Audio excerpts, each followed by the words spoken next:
দৌলতপুরের এই স্কুলে একটি মেয়ে মারা যাওয়ার পর থেকেই বাথরুমে আর কেউ যেতে চায় না।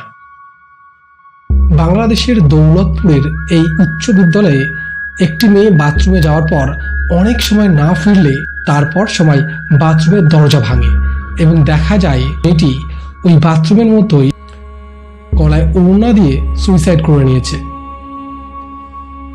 তো তারপর থেকেই ওই বাথরুমে গেলেই অনেকের অনেক রকম অভিজ্ঞতা হয়েছে। অনেকেই বলে বাথরুমের আয়নার মধ্যে একটি মেয়েকে দেখতে পাওয়া যায়, আবার অনেকেরই নাকি চুল ধরে কেউ টান দেয়। তো এই সমস্ত ঘটনা ঘটার পর স্কুল কর্তৃপক্ষ এই বাথরুমটিকে বন্ধ করে দেয়, কিন্তু রাতে এখনো স্কুলের জানলা দিয়ে কেউ যেন তাকিয়ে থাকে, সে যেন কারো জন্য অপেক্ষা করছে। তো ঘটনাটা যদি আপনাদের ভালো লাগে অবশ্যই চ্যানেলটিকে সাবস্ক্রাইব করবেন এবং লাইক কমেন্ট করতে ভুলবেন না।